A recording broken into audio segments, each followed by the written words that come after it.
Thanks for joining, Tim. You're the executive director at Pacem and Terris.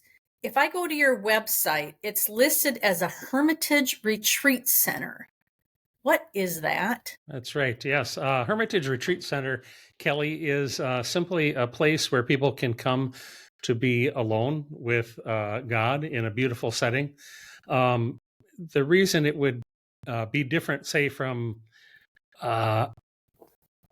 a retreat center that a lot of people might be familiar with, where you go and you have a guided experience. You go to talks, maybe you're in a large building, and you're staying in a room. At Pacem and Terris, every guest who arrives stays in their own hermitage, which is a small, beautiful, simple prayer cabin that has a bed and a rocking chair and has kind of the things you would need, has a beautiful porch so that you can take in the aspects of nature around you. So when we talk about a Hermitage Retreat Center, it's a place where people can come. Nice mug. Where they can come and be in their own hermitage. So I think that's probably the best way to explain it.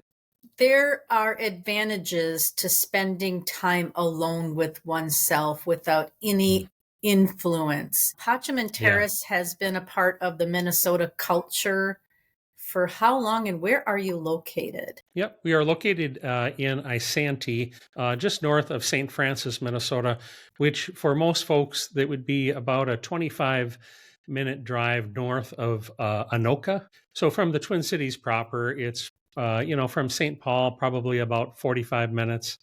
From Minneapolis, about 40 minutes. So, a nice enough distance away, but not too far. Yeah. We have been in existence since, I believe we were celebrating maybe I think it's our 36th year. Okay. The first three hermitages opened in 1988, I want to say. So. Okay. I remember it's been a while since I went on a spiritual retreat at Pacem, and I was just driving through the city, just drive. It's, all of the things that go along with driving and busy. And then I started to feel space. Traffic slowed down just a little bit. The trees, the landscape changed a little bit. And then all of a sudden, here's Pacem and Terris. And you drive in. Oh, I remember I turned right into the driveway and it wound around a little bit and slowed down. And all of a sudden, the whole landscape changed for me. And it was just amazing how you can, a little pocket of quietness, and then all around is a lot of busyness. And I found it very inviting. And the hermitages are beautiful. Yeah. I love that experience that you had, because it's so many of our guests have shared something similar. They just talk about kind of coming burdened in a sense by life and by the activity, the busyness, the noise, the chaos of life, or perhaps what's going on in their work or their family, or difficult decisions that they have to make. But many of them talk about, as they turn into the property, there's, first of all, a native Minnesota prairie. And they said that there's just kind of a peace that overcomes them even as they drive into our property, which is a really interesting observation that many people have made. One of our former board members, Hank French, who is a retired Lutheran pastor, he would comment on that and say that the reason that people have that experience is that, for well over 35 years, this place has been a place of prayer. It's a place where the staff are praying for the guests who are coming, with the guests who are coming are praying. And so he describes it as, I don't know if you've ever heard of the expression, a thin place. Have you ever heard of that? Place?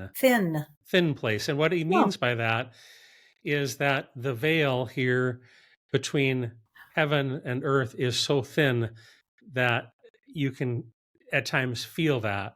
And so that was how he kind of explained what it was that people were experiencing as they drive onto the property, just because it has been a place of prayer and faith for so many years. The ascetics in our natural corporal world, sometimes it's easy to dismiss how we're connected spiritually or disconnected spiritually, and how where we are can be influenced by that.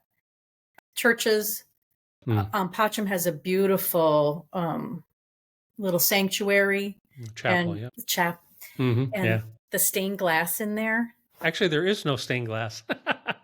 What was I seeing? Was it a cross? You were probably responding to the immense painting in there, which is by Mark Balma, who's a Minnesota fresco artist. And that painting it's called Out of the Garden, From Darkness into Light. Okay. And it's a painting of the resurrected Christ, but he's standing there in a woodland setting, much like Pacem. And as you look at that particular painting, all of the four seasons are in the painting. It's really a remarkable painting. It's quite large, matches the height of the windows in the chapel, and the windows themselves are clear. And he, as he was painting that, said that he thought of one of the windows representing God the Father and the other window representing God the Holy Spirit. So he painted this image of the resurrected Christ. And so that's probably what you remember. Yeah. I won't go down the rabbit hole, but it reminds me how our memories change over time. Yep. I've been doing a lot of research on what we remember and how we remember, and how you can change your memories. And here you go. I remembered stained glass. Yeah, I know. And I mean, and to me, stained glass is important to me. I've actually done some stained glass work. So I know what goes into the process, and it's interesting to me that there is no stained glass here at Pacem, because in most, I would say, right, in most mainstream churches or retreat centers, you know, you'll find some stained glass somewhere. Yeah, exactly. And there's none. So Pacem, was it very intentional in allowing nature to be the colors? I think that I don't know that for certain, but that would be my guess, really, is that yes, not to somehow impede the beauty of what we can see through the windows that we already have. Because each hermitage, which, you know, I didn't say this, but each hermitage has about the maximum size window that you can have in the hermitage to allow you that unimpeded view of God's creation. And that's, I think, a very important aspect of the hermitage experience. Because as you sit in that rocking chair, and the whole purpose of a hermitage retreat is really to get away and to connect with God. And one of the ways many of us do that is through his creation. So the things that people see out the window and the stories they tell us about what they've encountered, I mean, it really, I'm always amazed by how each person who comes to Pacem, Kelly, has a highly individualistic experience, because we're all unrepeatable creations of God. Right. So when you come to Pacem, the experience you're going to have is going to be unique to you. And when I go on retreat, which I continue to do at Pacem, the experience I have is completely unique to myself. You know, so I remember one time, I'll just share a story. A woman said that during her stay, as she looked out the window, there was a small, I forget if it was a leaf or a twig, but it was sort of suspended there outside of her window. And through her whole stay of what would have been probably 2 nights, most people typically stay 2 or 3 nights, she couldn't figure out how that leaf or that twig was suspended there. And then I think near the end of her retreat experience, she went outside and walked around the hermitage and looked at the leaf. And then here in the light, she could kind of see probably like a spider web or something that was holding it in suspension. But for her, she drew great spiritual lesson from this about how we as individuals are being kind of held in suspension by God and God's love. And so this was, an experience she had in the Hermitage, which I think only she could have, I mean, Sure. and so I love the stories. It's what I love about serving here at Pacem is that everyone who comes here has an openness to God or to things of faith and spirituality, and God truly meets them here. And I love hearing for those who are willing to share the stories of, how they've encountered God. They're really beautiful, You kind of answered one of my questions is like, who goes to Pacem? Everyone. Everyone? Well, And yeah, we do not, have a. Yeah, did you want to ask another question on that? Well, it's not religiously defined necessarily. No. I mean, people from all types. Yes, exactly. Yeah, in our foundation, we certainly were founded within the Catholic tradition. However, having said that, I mean, we welcome absolutely anyone who is called to come here on retreat. And so we, in fact, I would say over 50% of our guests are non-Catholic. So we receive evangelicals of every stripe. We receive Buddhists, folks who tell us they are agnostic. Really, the width and the breadth of humanity. And everyone comes here for their own reason, and our job is simply to welcome them as Christ and to usher them into the Hermitage experience, whatever that is for them. And so if I was interested in attending, I could go online, make a reservation, or I could call. There's a cost involved. Yeah, well, I'll go into that a little bit. So first of all, yes, you do have to call. You can't make the reservation online like a hotel. Okay. And there's a very specific reason for that. Our founder, Shirley Wanchina, said that when Christ came, he it was about relationships. Everything in life is about relationships. And so he was in relationship with those around him, and that relationship continues today. We have a relationship with Christ. And so we want people to call us so that we can actually talk to them and answer questions they might have. Many people have a little bit of anxiety because they've never done anything quite like this before. So it's important to have that connection. And that's why you can't just jump online and make a reservation. You do have to call us. And then there was something else you said that I was going to respond to. Cost incurred? Oh, cost. Yeah. So that's an important question because obviously we are a Minnesota nonprofit. We wish that we could provide Pacem at no cost to everyone, but there clearly is a cost to maintaining 240 acres and a campus of basically 25 buildings. Okay. So what we tell people, and I'll explain this, but we tell folks that our cost to provide the Hermitage is $140 per night. But when I talk to people and our other people who take the reservations, we always say that's our cost. And you as an individual can prayerfully discern what you're able to contribute towards that cost, expecting that the dollar amount is going to be something other than zero, right? So that you have some skin in the game as well. Sure. But no one will be turned away for lack of ability to pay. We receive many people who have lost jobs or who are in some sort of transition in their life. And I guess what I would like to say to each and every one of them is, if you are feeling called to come to Pacem, I do not want to stand in the way of that call. So I usually tell folks, if you have that call, please come and don't worry about, the issue of the cost. We'll let God work that out. And what happens is many people contribute more than the suggested amount. And then other people contribute less. And so we're just letting God sort of work out the details. And we've been in existence for 36 years by the grace of God, and hopefully that will continue. I'm assuming you accept donations. Yeah. I'm just thinking of donors, and Yeah. do you rely on any grants? Well, we okay. Getting into the weeds. Yeah, that's okay. I'll talk a little bit about that.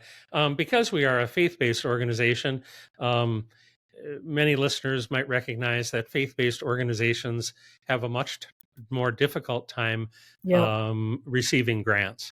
Yeah. We have received some very small grants, mostly for, I would say, campus care and environmental care, like taking care of diseased trees and that sort of thing. Mm-hmm. Those grants have come largely through the Franciscan Sisters in Little Falls.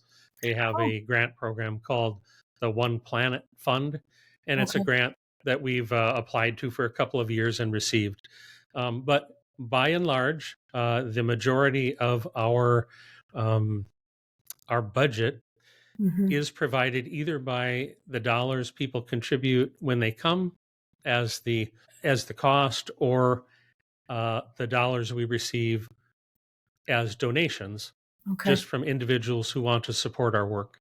And so people, of course, do that online or in any variety of ways. But yeah, that's how we basically operate. It's by the seat of your pants. Sometimes, yes. A lot of trust. That's right. And in the financial world, living by the seat of your pants are just trusting that someone you cannot control is going to provide. Yeah. It goes against the grain of today's culture. It does.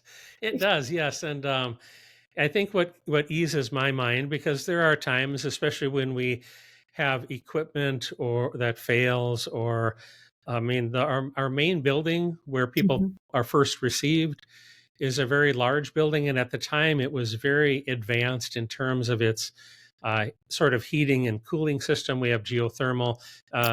We really go to great pains to preserve the environment, because that's our main asset here is the environment.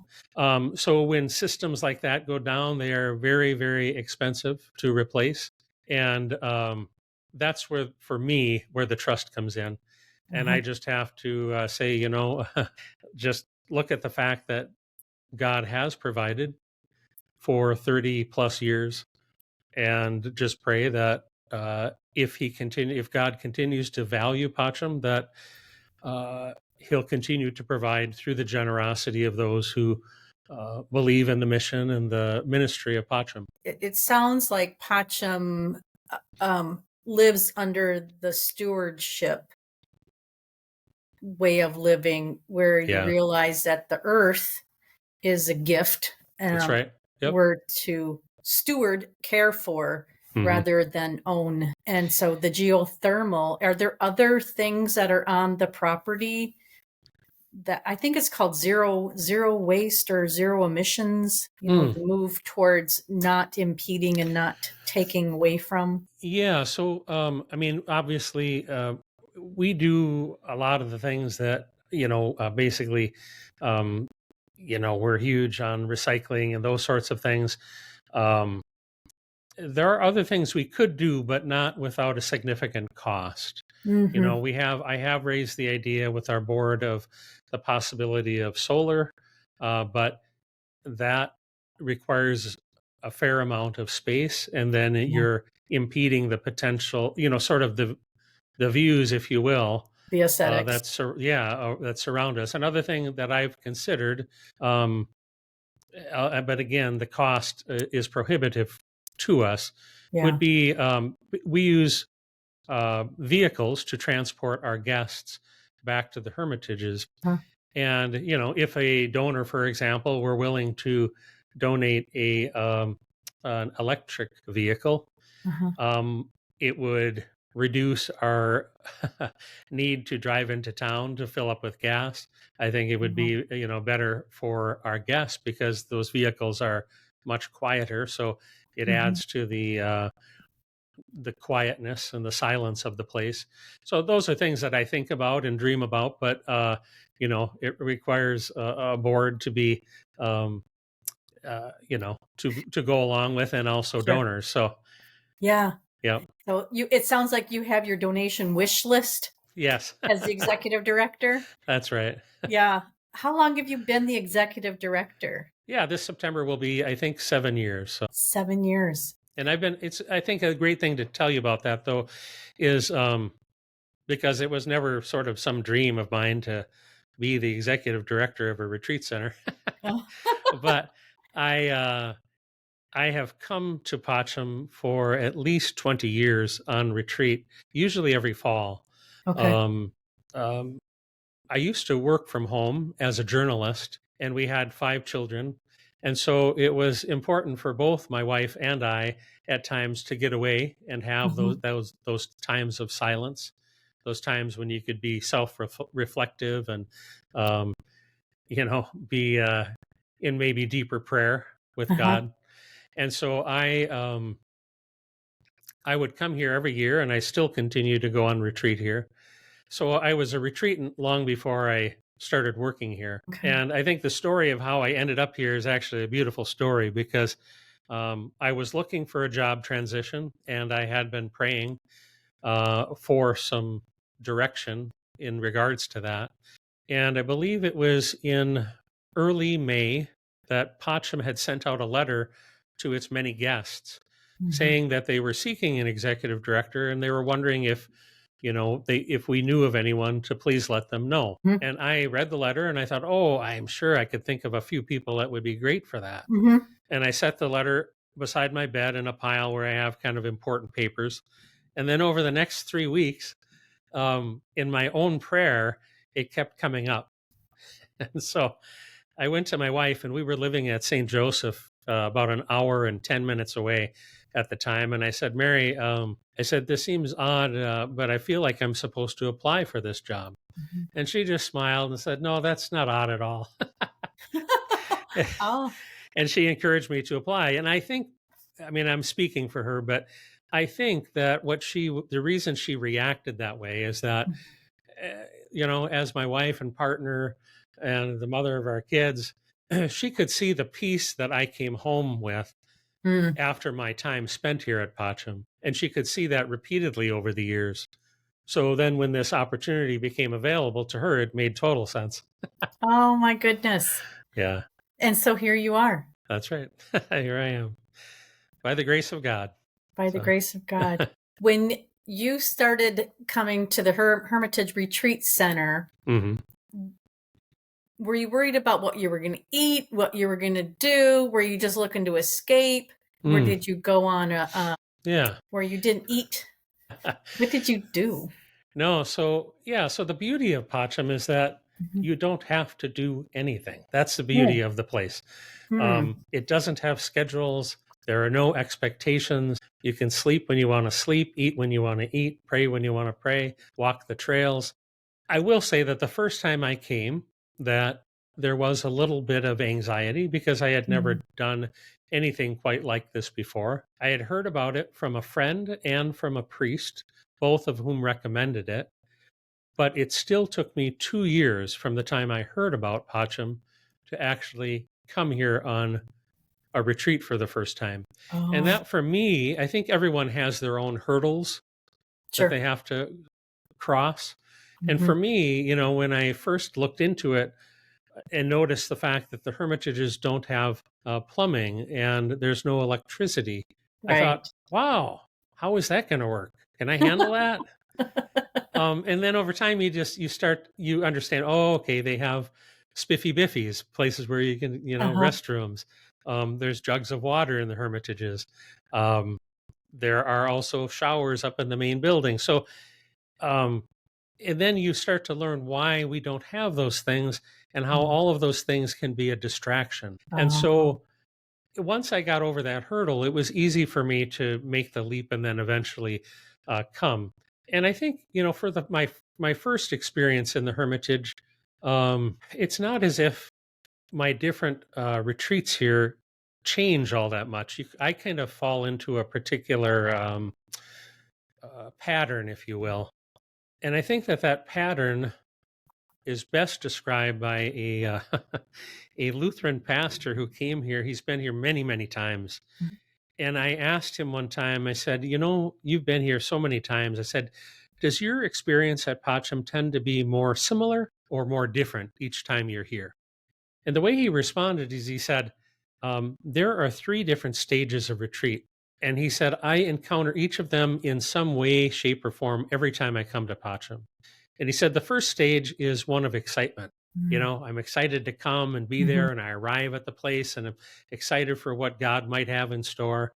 And then he said the second stage, I mean, this is my experience too. The second stage is what he described as a period of self-loathing. And I think that's quite natural because so many of us are afraid to kind of face ourselves. Sure. Right? Because we face our own weaknesses and our own shortcomings and our own mistakes. Each one of us is sinful, right? And so when you're alone in a hermitage, it's just you and God.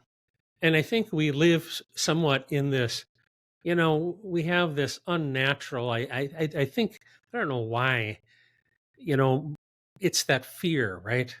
The fear of, fear of myself or fear of how God's going to respond to me. That's like, God, is he going to reject me? Right? And then he said the third stage is this stage of the overwhelming sense of the love of God. And what I found beautiful about him sharing this is that he said one time he came and he was staying for 2 nights. And he said, after the second night, he said, I was still in the self-loathing stage. And he said, and I did not want to leave Pacem in that stage. So he came up to the main building and he asked, would it be possible for me to stay an additional night? And we had space. No one was booked for the Hermitage. So he ended up staying an additional night. But I think that's really an apt description for sort of what happens in the Hermitage with each person sort of in its own way. I can relate to that. I was gifted Pacem when I was in the Minnesota Army Guard during war. And it was a very pressing time, very active time, 24 hours a day, 7 days a week. Even though I wasn't downrange, I was in Minnesota being very busy. And so the family gifted me 2 nights and 3 days. And I was so happy to be there because then I could disconnect. And then I felt this overwhelming fear of value because you're so valued, you're needed everywhere. And I don't know if this is a normal thing. Sometimes I think women have a different outlook on their responsibilities and who they're responsible for because of that relational piece. So if I was distant, then would my relationships suffer, that management piece?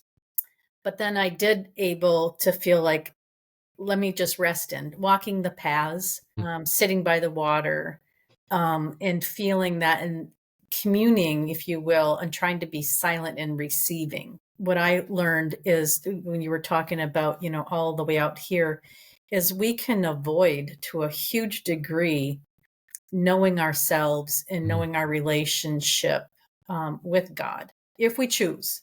But we suffer, I think, that piece of trusting. And it was impactful for me because I knew I was going to go back into the fray, if you will. And so renewing again this relationship of being with and trusting was helpful for me. Yeah. Yeah. And I think just even having that time to just sit and contemplate our identity as daughters and sons of God. If we fill our lives with constant activity and people and noise, whether it's audio or digital noise, we never have that opportunity to contemplate and even to hear the voice of God who speaks to us in the silence. So yeah, it's just, I think that Pacem, as I see what happens in the world around us, that Mhm. Pacem is ever more important than it ever was. And I couldn't have my phone. Yeah, well, you could, but Well, I left it in the car. that's good. That's good. It was a little just your habits, your everyday Yeah, habits, and yeah, the reliance that you have upon them. And then one of the things I was really worried about was I was given a basket of food. yeah, And I first looked at it and I was like, is this going to be enough? It was more than enough. yeah, Yes. So trusting and not anticipating yeah, needs yeah. was Yeah, the basket of food. I mean, I'll just answer because I think that's a good thing to talk about for those who have never been to Pacem. So, we used to provide an evening meal, which Mhm. disappeared after COVID, and our Okay. board has made the decision not to bring that back. But everyone is provided with a basket of food, and that basket contains two loaves, delicious loaves of homemade oat honey wheat bread, Mhm. a date nut bran muffin, a chunk of cheddar cheese, two apples, two oranges, two bananas, and then there's also three jugs of water in each hermitage. In any of that, the water or the food can be replenished if people just put a note in their mailbox and let us know.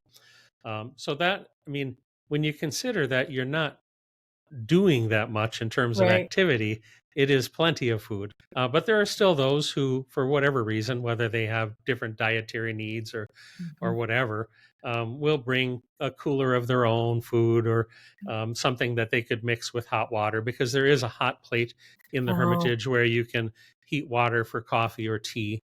But you can't cook in the Hermitage. But okay. some people will bring things like ramen or dehydrated soup or oatmeal, things that you could mix with hot water. There's a screened-in porch on the That's Hermitages, right. Yes. which I loved. Hmm. Minnesota's known for flying insects, so I appreciated that screened-in porch. Yes. Yes, and the cool air coming off of the water. My Hmm. Hermitages was close to the water. I Yeah. don't know if all of them are. No, not all of them, but there are a Okay. number. Yeah.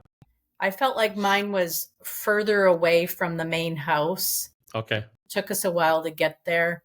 Um, but I liked the silence of it. Being removed Hmm. was really challenging Sure. in my thought process of anticipating needs, which I Mm. think parents we tend to do that. I don't know if that's more of a mother thing, where you're Mm. always anticipating the needs of others. Yeah. Yeah, and one of the Yeah. things I found really challenging was receiving, Mm. because I'm always busy taking care of other people. Mm. To receive that care was something that challenged me. So it was helpful. Yeah. And I think, yeah, it's interesting because I think each, like I said before, each person's experience is quite Yeah. unique. Some people will come and because um, they live such busy lives, Mhm. they will, I don't want to say they'll do nothing but sleep, but a significant portion of their time will be Oh, spent sleeping. And it's mm, their body just telling them that that's what they need. And we call that mm, holy rest. And we right. often encourage folks when they first arrive, and I remember my first time coming to Pacem, I got in and I settled into my hermitage and read some of the written materials that were in the hermitage. And then I laid down on the bed in the middle of the afternoon, which I'm not a napper, Mm-hmm. and I fell asleep and I slept for a very long time. Mm, And I mean, that's a beautiful kind of sleep because it's so yeah. rare. Yeah. So a lot of our guests experience that. Thank you for explaining. So people need to call if they plan on Yeah. and maybe anticipate a 2-night stay would be a normal. That's what we would recommend. And the reason for that is that it gives you what we call the desert day, which is the day in the middle. Otherwise, if you're going to come and stay one night and leave the next day, well, now you're driving each day and you Mm-hmm. have kind of the stresses and the what you were talking about, the anticipations Yeah. of travel and packing and all of those things. And if you have a 2-night stay, it gives you in the day a full, uninterrupted day where you really can disengage, from what's going on in your mind or in the world. Yeah. And yeah, I know one of the things you asked about were different books, and Yes. there's one book that's actually in each hermitage. It's Oh. called Poustinia, Mhm. and it's the Russian word for desert. And the book is by Catherine Doherty. And what she does in that book is she looks at what does it mean to be a hermit, and Mhm. what does it mean to go on a hermitage or go into a hermitage. Mhm. And if I had to sort of, you know, um, summarize the book in a sentence, it's simply that when we are a hermit and we go into the hermitage, we are simply imitating Jesus Christ Mm. when he would go into the desert, hence Mhm. the title, Mhm. um, to be alone with his heavenly Father. Mhm. And that's what we do when we go into the hermitage. We're just imitating Christ. Okay. Yeah. Are there other books or readings, practicing silence Hmm. for my benefit, maybe for the benefit of others, is a decades on, as long as humans Hmm. we've always been invited. But it seems like silence has been losing ground in today's culture. Hmm. Um, maybe because we have our phones. Hmm. But Pacem really appreciates it and sees it as a spiritual discipline that benefits. Yeah. So, are there things that people can read or study? Yeah, there's plenty. Yeah. Well, certainly I mean, you'll find examples, right, of silence and Jesus going not only into the desert, but getting away and in the boat, getting away from people so that Uh-huh. he can pray in silence. Right? So you certainly can use scripture. But then there's a whole host of other books, depending on kind of how deep you want to get into that spirituality. I found actually a great beginner book. I've pulled it off the shelf here. It's called Invitation to Solitude and Silence by Ruth Haley Barton. And it's a great sort of beginner or entrance into silence and solitude. And Okay. then from there, you can kind of start to go deeper. Thomas Merton, of course, very Oh, familiar yes. name. He Yep. has a book called The Seeds of Contemplation. And he, of course, is someone who actually did this as a religious practice in his life pretty significantly. He entered a monastery and lived as a hermit, Mhm. without interacting with others at significant lengths of time. So there's Thomas Merton. There's a more modern book called The Power of Silence by Cardinal Robert Sarah, which is a wonderful book. And then if you really want to go deep and really get into it, you can start um, looking at people like St. John of the Cross, Oh, yeah. his Knight of the Soul, Yep. um, and Catherine of Siena, Mhm. or Teresa of Avila. Some of those works get into this practice as well. But there's an awful lot out there, and I think actually silence is starting to experience a bit of a resurgence Mhm. in the popular media.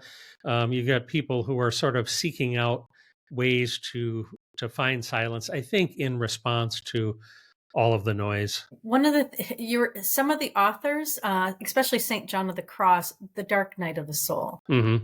with this awareness of the reality that all of life isn't positive, it isn't upbeat, it isn't going your way. Mm. And the goal of life, and this is what I've experienced, Tim, is the goal of living really isn't to be happy. Hmm. And one of the things I do believe that silence can really challenge our thought process on is, what do we do when we feel like we're on the other end of positiveness? Where do we go with that? And Yeah, do we yeah. have to have answers? Yeah. Yeah, that's a great question. I don't Mm. know. I think that takes a lifetime Yeah. to understand. I do not claim to be an expert in it. No. But I Yeah. do, I will say this. So what I've seen in my time here at Pacem, Mm. because not only am I the director here, I mean God's the director, but I just I try to keep things going forward and Uh-huh. And then when you confront things like COVID, which was a major, stress for all of us, and we're told, hey, we might have to shut down for a couple of months. Okay. And you're wondering, why would we have to do that? We're a retreat center where people come and be alone. All right. Okay. But through all of that, as well as some other, very, the death of one of our, the priest who used to serve here, Father Tim Nolan, which happened, I think 3 years ago. I think what I'm coming to is this awareness of no matter what God gives you, whether it's extremely positive or extremely negative, like how can you accept it, not allow it to, what's the word, to be all consuming, and yet in either circumstance, give thanks to God, right? That I think is what is at the root of true happiness, Peace. accepting what we've been given each day. I think of this morning actually as a great example because absolutely nothing, how you have a day and you have your plan for the day and you think, okay, I've got to accomplish this and this and this. And then all of a sudden it all just crumbles before you. Right. And so what's your attitude going to be towards that? Is it going to be one of resistance or is it going to be one of acceptance? Yeah. Right. And I think that is what sits before us every day. Yeah. That first struggle of, am I going to get out of the bed in the morning? And what are my expectations for this life that I live in? I have been contemplating what is the role of religion in humans' lives, because I think in our culture we're re-examining faith. And all denominations are really kind of taking a hit because we have available, we can mix and add and change and transform and look back and examine and judge how humans interact with faith. But all faiths never leave you where they find you. There's always a transformation that you're invited into. So wherever we're found or wherever we begin, religion invites you to become something different, which is, in my mind, it's more. And silence is one of those ways you can examine who you are in relation.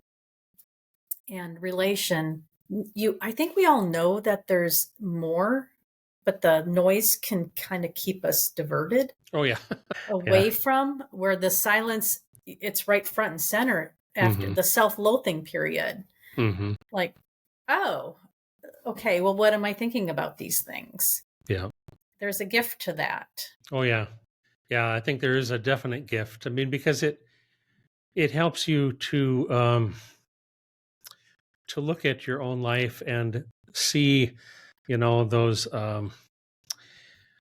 so in Catholic spirituality, we talk about the times of consolation and desolation, right? And I think this is an outgrowth of Saint Ignatius of Loyola and his spiritual exercises. But you can look at your life, you can look at a single day or a single moment and sort of ask yourself, where am I in that? Am I in a time of consolation or am I in a time of desolation? And what is my response to that? Sure. And I think looking over our lives and asking the questions, the important questions, where have I come from? What have I done? Where am I headed? Where am I going? These are vitally important questions to us as human beings. And being able to do that regularly, whether that's through an examination of conscience every evening, or whether that is through a time of regular retreat, I think is very important for us, not only in our spiritual growth, but also in what you're describing as transformation. So that, I mean, hopefully I'm a better person today than I was yesterday. And hopefully I'm a better Yeah, me person too. tomorrow. Right. Right? Right. Because every day is an opportunity to re-examine. The book of Ecclesiastes is probably my hands down favorite book of in my world, the Christian Bible. But I always knew that a young person didn't write that book. Someone who has examined many avenues and paths in life has definitely written that book. And I always appreciated where that the author ends up. Just live your life with what you have, that acceptance piece of, you can try to change the world, but there's so many unfairnesses, unfair practices, unfair people, injustices in this world. Sure. And so just live your life as best as you can. But also getting to some place where you're at peace with it. And silence, I think, really does invite you to examine that. I like that consolation or desolation. That's a nice way. And you still go on Hermitage retreats. Yes, I do. Yeah. Okay. So it's a process. Yeah. Oh, yeah. Yes, it is. Life is a process. Life is yes, it is. It's challenging. What are you going to do with it? Yeah. And what would you like to do with it? And being at peace with it. Yeah. And the relationship that you have with, I define as God, but other people might see this existential relationship, that transcendent relationship differently. And Pacem doesn't tend to define it for them. The hermits. Okay. Yeah, no, it's not really what we're here to do. Okay. We're here simply to invite, to invite and usher the folks into their time. Well, thank you. Do you have any parting words of wisdom or parting words? You've given us some books to possibly investigate if we choose. Music. Is there any music at Pacem? No music at Pacem other than the music of the songbirds. However, some people will bring their musical instrument with them and they'll play it in their hermitage. As long as you're not playing it too loudly or you have your windows open and it's not a drum set or something. Okay, so no drums. Well, I shouldn't say that, but there are many people who bring their guitars or their other musical instruments. So, So it's up to the hermit. There are guidelines, but then they can create that separation and that silence the way they choose. Yeah, and I think some people have told me that they have used their phones. I mean, we're not here. When you said that you left your phone in the car, that's wonderful. And many people do that. And many people bring their phones up to the main building and give them to us and we hold them in the office. Okay. But there's no, it's not this hard and fast rule. You better not have your phone. We're not here to be police. Okay. But so because what I want to say about that is that we're here to foster that relationship between you and God. So however that works best. Some people have used their phones because as they enter into a time of contemplation or prayer, it's helpful for them to have some music. So I know some people have told me that they've listened to, either Christian praise and worship or they've listened to choral music. I know for myself sometimes, and I haven't done this on Hermitage, but in my prayer practice, it's helpful sometimes. There's a modern Norwegian composer by the name of Ola, and I will mispronounce his last name. I think it's Yellow. It looks a little bit like Jello. It's GJ. I think it's EILO, and I apologize if I have it wrong. But he's a modern composer, and I find his music very inspiring and beautiful, and it helps me sometimes, to get into prayer. So, you do what you need to do to foster that relationship and that time. Thank you. I use music a lot. I live in my left side of my brain, and so music invites me to go onto the other side and gives my left side a break, if you will. So some of my most impactful spiritual occurrences are when I'm listening to music. So that's nice to know. Yep. Thank you for making time to talk about Pacem and Terris. Oh, thank you for asking, Kelly. It's right here great in Minnesota. Yeah. Yeah. And so I will give information on the podcast in the description. And there's a link on this podcast. If you just hit that, it'll take you right to Pacem's website. Wonderful. But we'll also just leave the phone number in there too. And maybe we'll grab a few of those book titles and we'll leave them in the description too if people are interested. Yeah. And for those who might be listening to the podcast, I would just say our number is 763-444-6408. And our website is simply www.paceminterris.org. Very easy to find. Yeah. Thanks, Tim. Thank you, Kelly. God bless.